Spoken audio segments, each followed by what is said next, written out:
What is the coolest word you could ever hear? How about MetroidVania? Yes, I love my Castlevanias, I love my Metroids. Mix them together, you have just a fantastic philosophy for a game that just cannot be touched. I'm going to load RetroArch from the main user interface, and I'm going to do a bit of a Game Boy test right now. And obviously you can load these games from the main user interface using the appropriate command lines. There's been a big prominent issue on the minis as far as the mini NES and SNES have been around.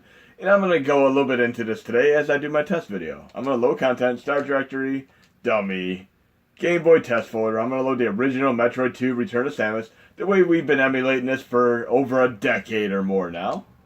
And I'm going to load it with a MGBA core.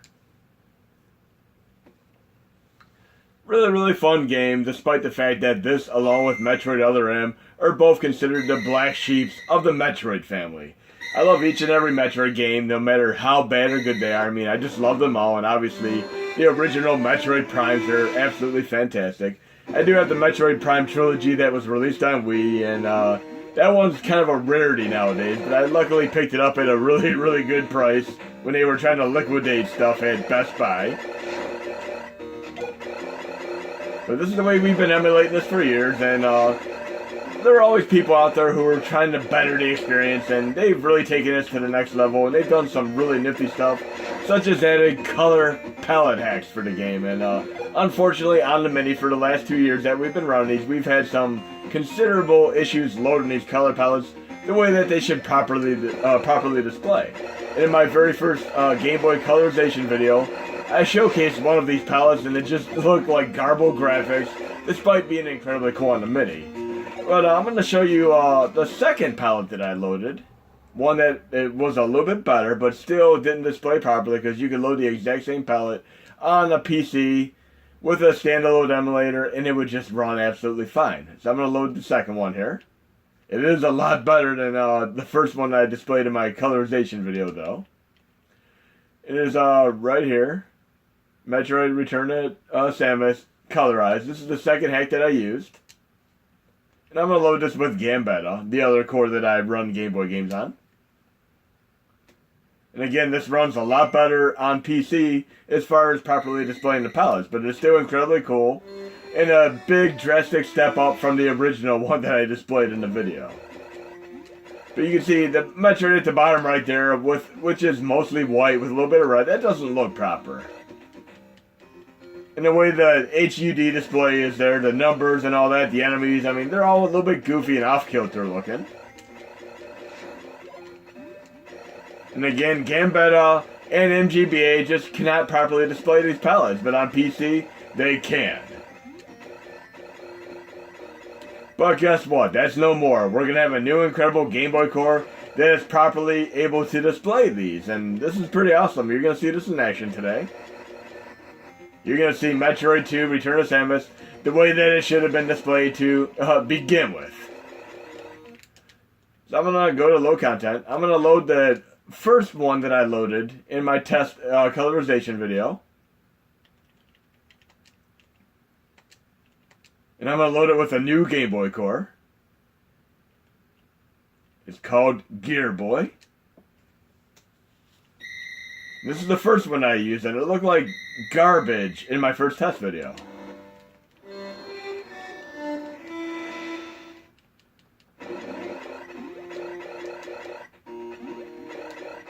Here it's actually displaying the way it should. And this is this is like an old colorized tag. I mean, this is probably over 10 years old at this point. They made considerable adjustments and made this a hell of a lot better over time.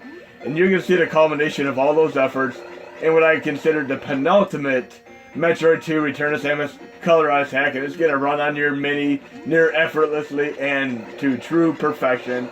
You're going to truly have a field day with your Metroidvania antics and such. And I'm going to load that right now. I mean, this right here is the first incarnation that I've really ever played.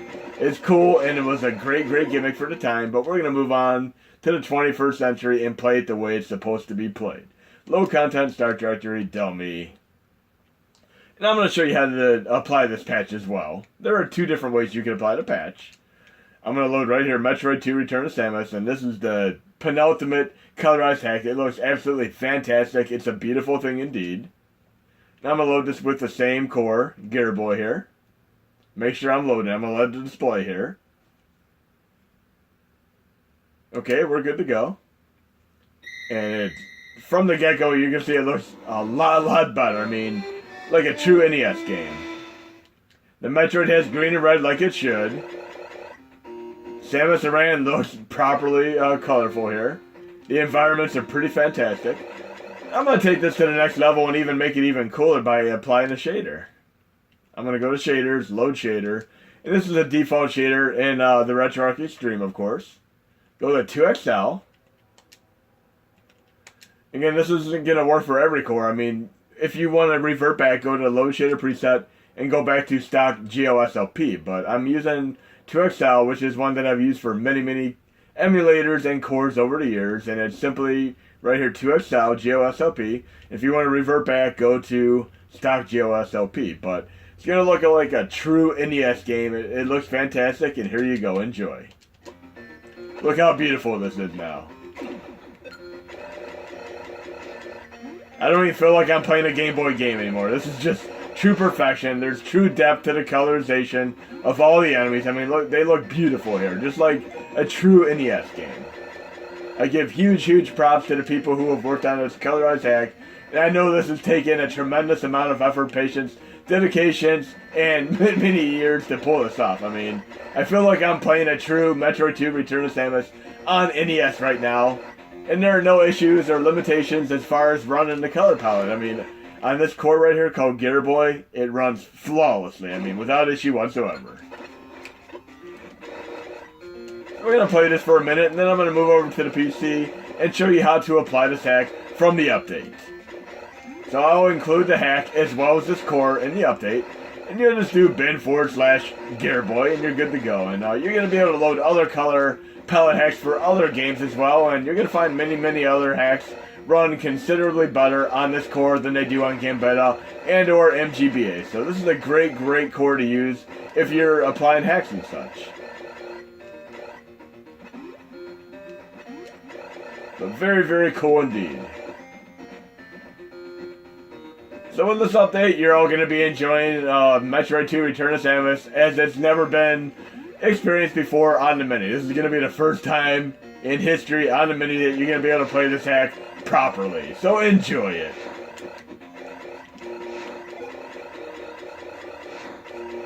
Very cool game. And I do love the 3DS reboot of this. I mean, look at that. That enemy looks incredible here. They really did a great job with the color shading here. I mean, it's green, but it has multiple shadings of green, so it looks just really thoroughly cool there.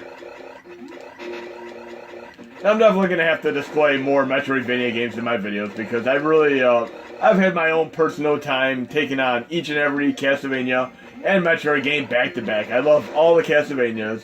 And I'd say they only falter once you get into the 3D ones. They just do not hold the same appeal as the 2D ones that are just majestic in nature.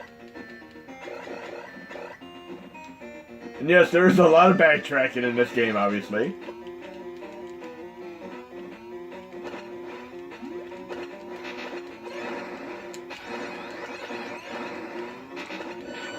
Okay.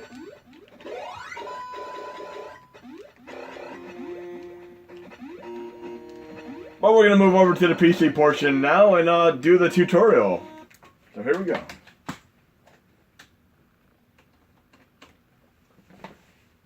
And there are two different ways you can apply the hack, which I'm going to show you right now.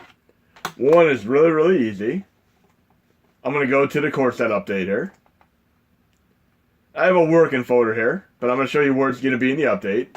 You can go to extras. It's going to be under perm, cheats, and patching. I've done this for the original TurboGrafx 16 cheats that I showed several videos ago, but right now I have the Metroid hack right here. And then I have this Lunar IPS, which is great for patching. And I copied them over to my working folder right here. Go into Game Boy. So I have the Metroid game right here, and obviously I cannot supply this game, but the cat might bump the keyboard here and there. I mean, I'm going to extract all three of these right to this directory. And I'm going to open Lunar IPS. apply IPS patch, pick the patch, then select the game that I would like to apply to. It was patched. So now I can just use Hashi and add it as is, and I'm good to go. I mean, this is now, it is actually patched right now. And you can see this, because watch what happens here. If I'll just change the ROM name and make it patched. Color patched.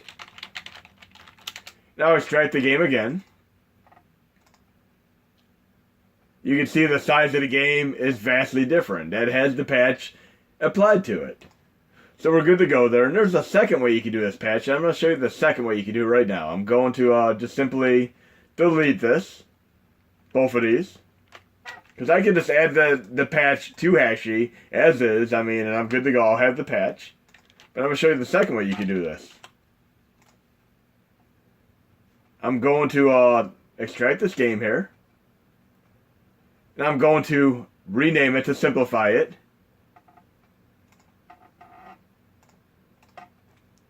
I'm just going to call it Metroid 2 Return to Samus. Just like that. Now I'm going to make this the exact same name for the patch. Yes, I'm doing this intentionally here. I can use underscores as well. But I'm just making this nice and simple here. I'm going to name the patch to the exact same name. Exactly. And this is very, very important. You want to have the patch named exactly as the ROM, and you're going to see why here. I'm going to go into Hashi here. I'm going to add that exact game. I'm going to go to my working folder. Again, you can do it with underscores, but I'm just doing it this way right now. I'm adding this exact game. I'm going to make it go with Gearboy manually. I'm going to do my little thing here where I call it Game Boy prefix. And I'm going to do Metroid 2 Return to Samus. I'll do Colorized. Then I'm just going to Google for some art real quick. I'm good to go there. Then I'm actually going to take this patch right here and copy it. Then I'm going to go to the exact folder of the game that I just added. I'm going to just right click, show Windows Explorer. And I'm going to copy the patch here. For many, many games, whether they're NES and such, you can simply copy the patch into the COV folder. And they should be able to apply to them automatically. If you have an issue, use the Lunar IPS patch. But this has worked for many, many games for me on NES. And just simply copy the patch in there. I mean, if you look in the Hashi directory itself, you might not have even been aware of this. I'm going to go into that folder where it says patches. You have a bunch already that Hashi has been using for the last 2 years for various NES and Super Nintendo games. They're right there. I mean, they've always been there from the get-go. But yes, they have to be the exact same name as the ROMs, and they'll be applied by default. And this works for the MSG1 games as well. So hopefully this helps out, and you're going to be enjoying some thoroughly awesome Metroidvania goodness with the Metroid 2 Return to Samus Colorized patch the way it should have been to begin with.